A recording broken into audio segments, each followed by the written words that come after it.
ఇందాక నువ్వు సంస్కారం గురించి మాట్లాడావు కదా. పోలీసులు ఫోన్ చేసి అడిగినప్పుడు నువ్వు తనెవరో తెలియదని అబద్ధం ఆడా.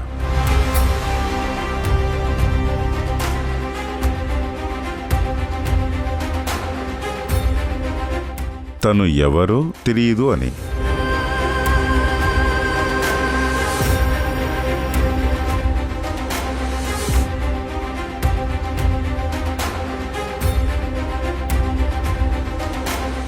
తను ఎవరో తెలియదు అని.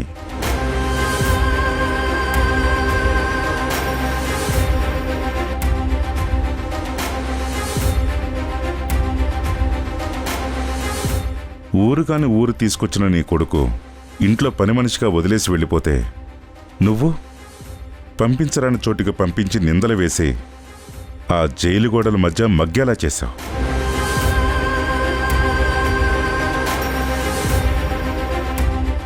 అసలంత నేరం ఆ అమ్మాయి ఏం చేసింది?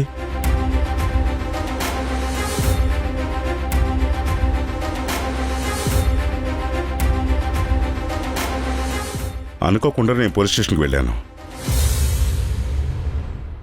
నేను దొంగతనం చేయలేదు సార్ అని 2 చేతులు జోడించి గుండె పగిలేలా ఏడ్చింది.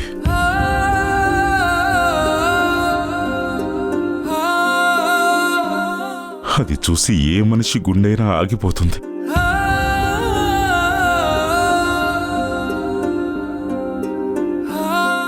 ఇంకా మీ దగ్గర సంస్కారం అనేది మిగిలుంటే ఆ అమ్మాయిని క్షమించమని అడగండి.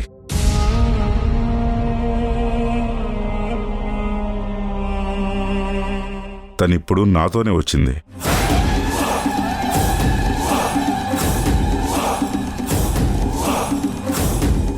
వసుంధరా,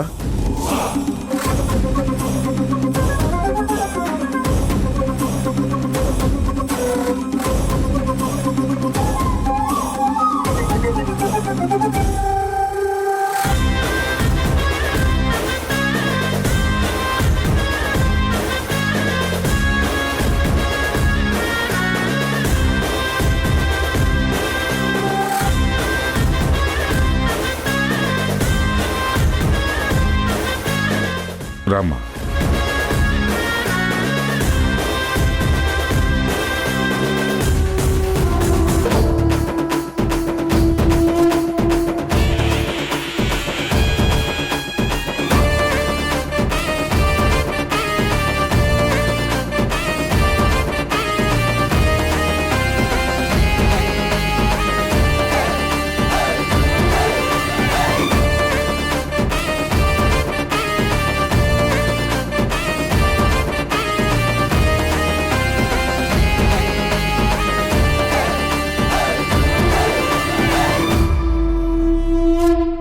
ఇందాక జగ్గుతో నీళ్లు తెచ్చావే, వాటితో తన కాళ్ళు కడిగి అవి తీర్థంగా తాగు.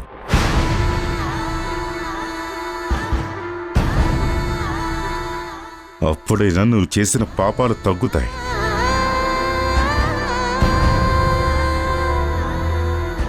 వసుంధర గురించి అడిగేవాళ్ళు లేరని మీ ఇష్టం వచ్చినట్లు చేస్తే ఇకపై చూస్తూ ఊరుకోను.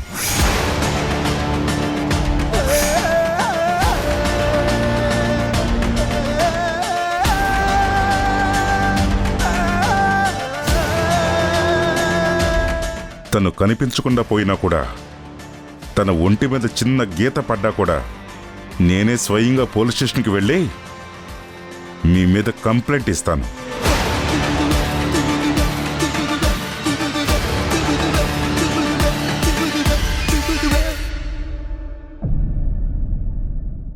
తను అందరి ఆడపిల్లలా కాదు, వజ్రం.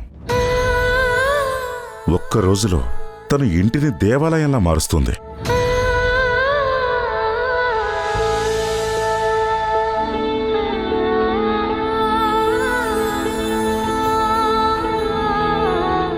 ఇలాంటి పిల్ల ఇంట్లో ఉండాలంటే అదృష్టం ఉండాలి. తనతో కాస్త మర్యాదగా నడుచుకోండి.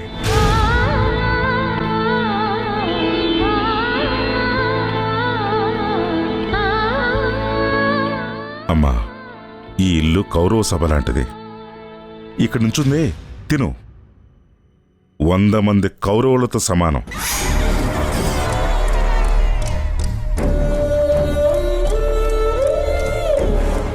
కాపాడమని నువ్వు ఎంత ఏడ్చినా ఆ కృష్ణుడు రాడు తల్లి. నువ్వే కార్యరూపం ధరించి నిన్ను నువ్వు కాపాడుకో. వస్తానమ్మా, జాగ్రత్త.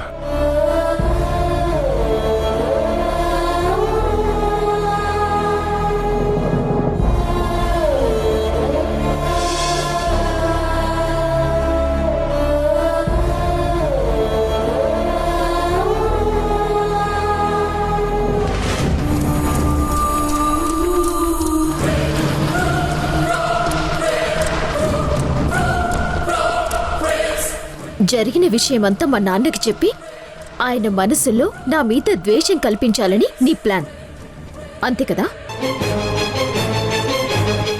నీ కాళ్ళు కడగాలి కదా? చెప్తాను.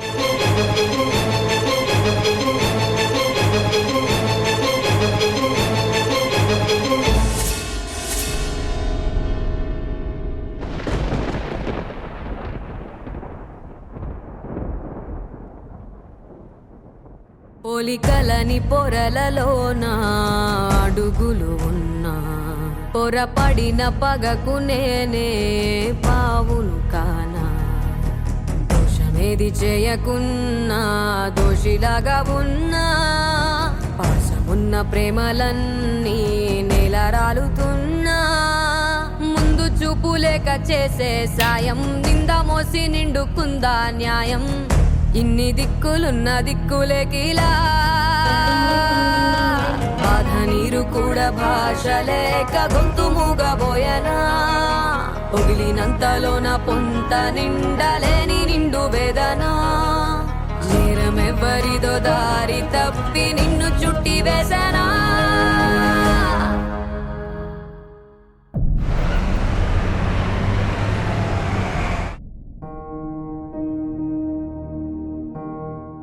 ఎందుకు స్వామి నాకింత పరీక్ష? ఈ జన్మంతా నేను ఏడుస్తూనే బ్రతికాలా? నిన్న రాజీవ్ సార్ రాకపోతే ఈ రోజు నేను ఏ పరిస్థితుల్లో ఉండేదాన్నో.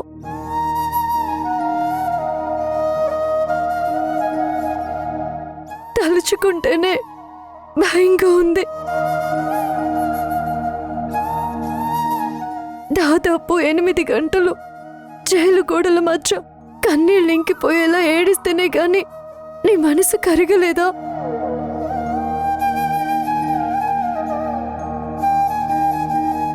నిన్ను నమ్ముకున్నందుకు నాకు నందితమ్మకు ఎందుకు స్వామి ఈ కష్టాలు? ప్రతిరోజు నందితమ్మ నీకు దండం పెడుతుందే.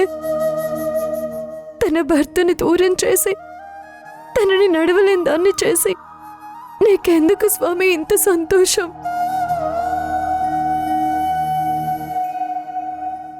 ఇంకా ఎన్నేళ్ళని ఆమెను ఇలా బాధ పెడతావు? ఒకే ఒక్క వరం ఇవ్వు చాలు.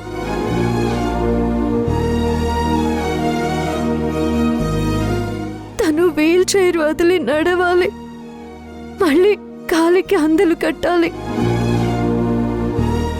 ఆ నటరాజస్వామి అనుగ్రహంతో తిరిగి నృత్యం చేయాలి.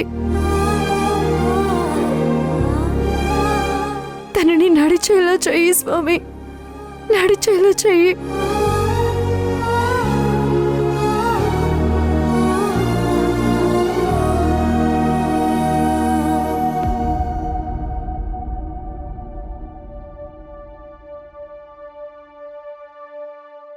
అమ్మా, నేను దొంగతనం చేయలేదమ్మా, నిజంగా దొంగతనం చేయలేదు.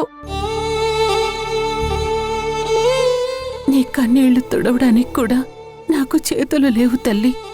నేనన్నీ చూస్తూనే ఉన్నాను, కానీ ఏం చేయగలను? ఏమీ చేయలేకపోతున్నాను. మీరు పూజించే దేవుడి మీద ఒట్టు, నేను దొంగతనం చేయలేదమ్మా. కర్పూరం వెలిగించి ప్రమాణం చేస్తాను.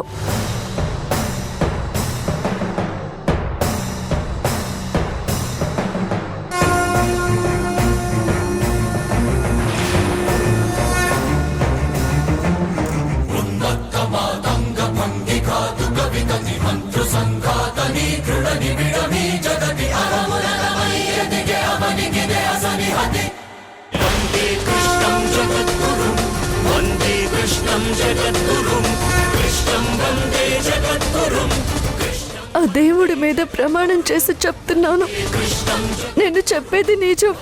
నేను ఏ తప్పు చేయలేదు. నేను దొంగతనం చేయలేదు.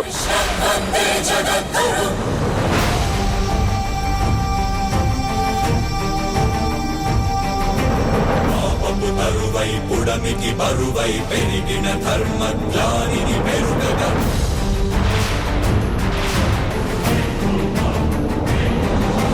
మణిమగా మహిమగా గరిమగా లఘిమగా ప్రాప్తిగా ప్రాగామ్యవర్తిగా ఈశత్వముగా వశిత్వముగా నీలోని అష్టసిద్ధులు నీకు కన్పట్టగా వసుంధర వద్దు. స్వస్వమే విశ్వరూపముగా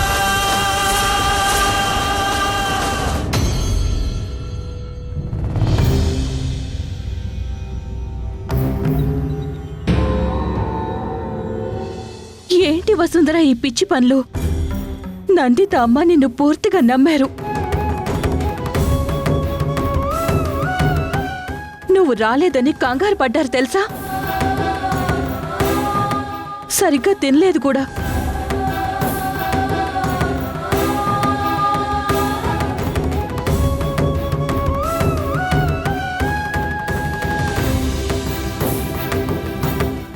ఏంటి వసుంధర ఇది? ఏయ్, ఈ ఇంట్లో ఎవరూ పోలేదు. పచ్చగా ఉండాల్సిన ఇంట్లో చావు కేకలు పెడితే ఎందుకు ఏడుస్తున్నావు?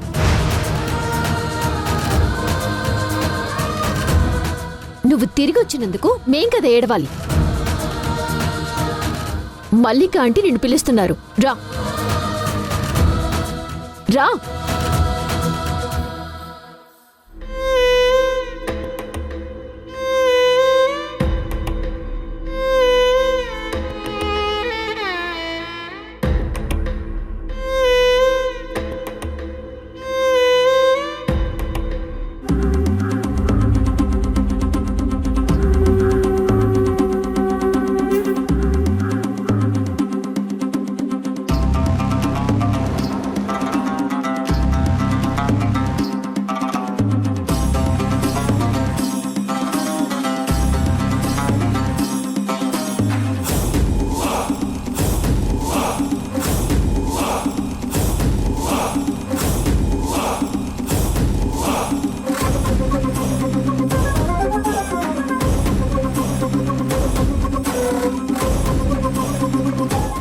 ఇంత త్వరగా నువ్వు మళ్ళీ తిరిగి ఇంట్లో కాలు పెడతావు అనుకోలేదు.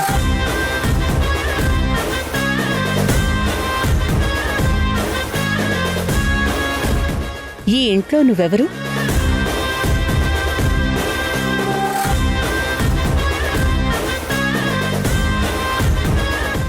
ఈ ఇంట్లో నువ్వు ఎవరు అని అడుగుతున్నాను.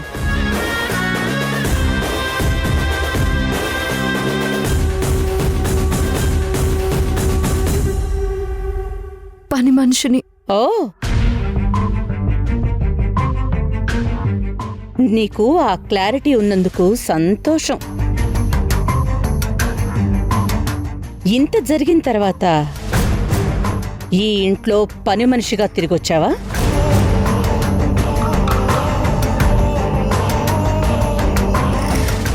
నీ నంగనాచి వేషాలు, అమాయకపు మాటలు నా కొడుకు దగ్గర చెప్పు, నా దగ్గర కాదు.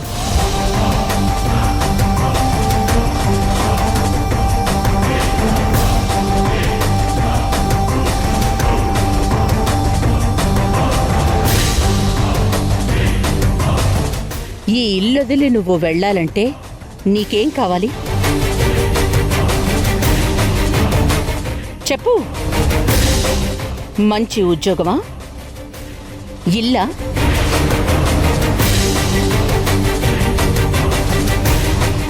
లేక డబ్బా? ఏం కావాలో చెప్పు.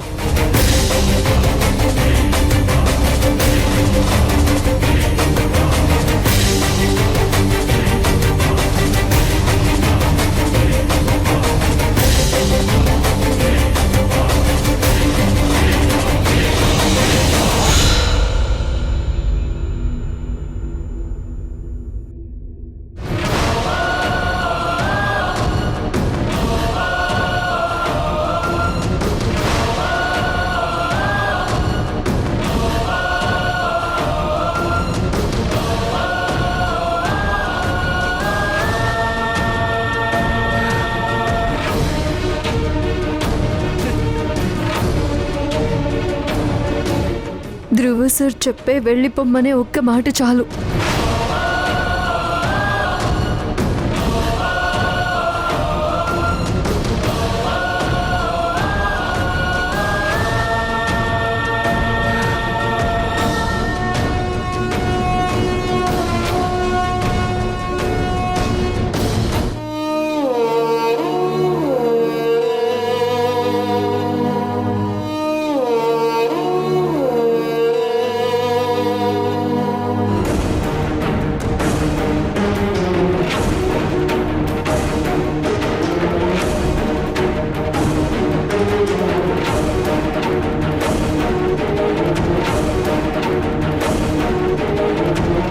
మీరు చెప్పిన వాటి మీద నాకు వ్యామోహం లేదు.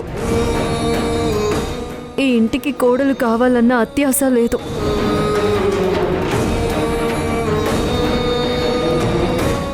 నా స్థానం ఏంటో నాకు బాగా తెలుసు. మా నాన్నకిచ్చిన చివరి మాట కోసం సార్తో ఇక్కడికి వచ్చాను.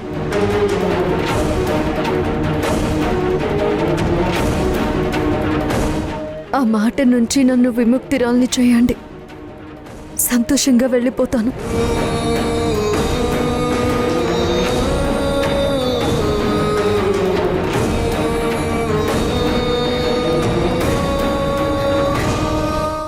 ఆపవే నీ నాటకాలు. ఎవరికి చూపిస్తున్నావే నీ తెలివితేటలు? ఆ?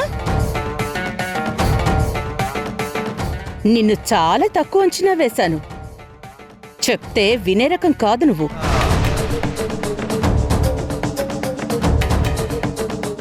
ధ్రువ ఆ మాట అనడని నీకు బాగా తెలుసు కదా, అందుకే తెలివిగా వాడి మీదికి నెడుతున్నావు.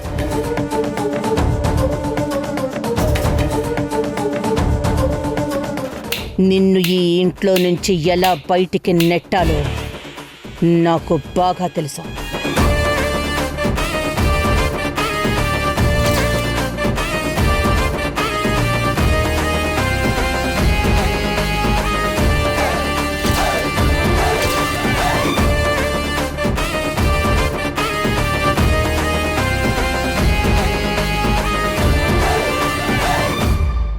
ఆంటీ, ధ్రువ వచ్చాడు.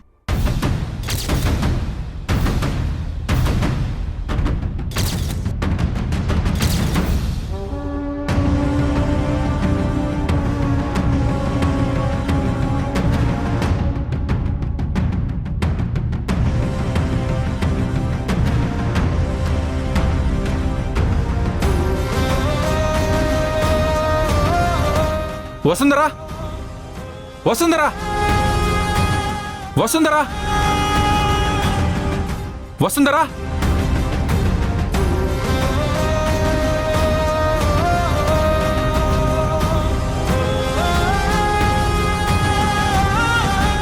వసుంధరా, వసుంధరా, వసుంధరా, వసుంధరా.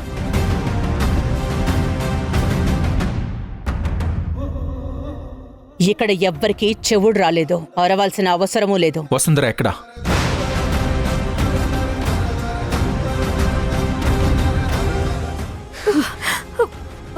ఏంటి? ఏం చేసావే? ఏం చేసావు? ఒక్కరోజు నువ్వు ఫోన్ ఎత్తకపోతే పరిగెత్తుకుంటూ వచ్చేసాడే.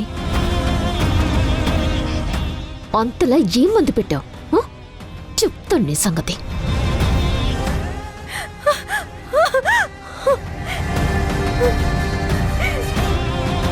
వసుంధరా, వసుంధరా, ఈ ఇంట్లో ఏదో మూల పని చేసుకుంటూ ఉండుంటుంది. పని మనిషి కదా.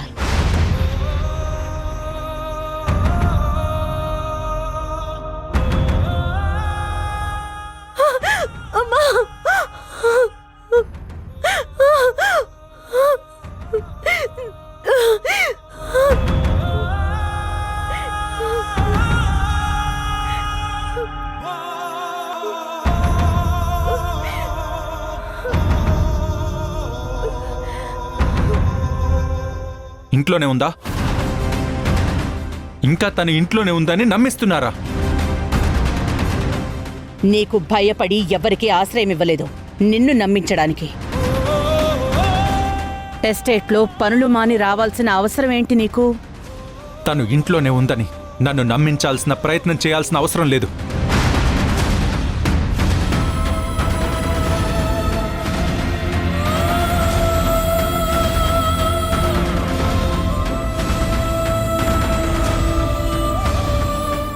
ఒకసారి తనతో మాట్లాడిస్తే పరిగెత్తుకుంటూ రావాల్సిన అవసరం లేదు కదా. చెప్పు గ్రీష్మ, వసుంధర ఎక్కడుంది? నేనేమైనా తన పియేనా వెనక్కి తిరగడానికి? ఆంటీ చెప్పారు కదా, ఈ ఇంట్లోనే ఏదో ఒక మూలనుంటుంది.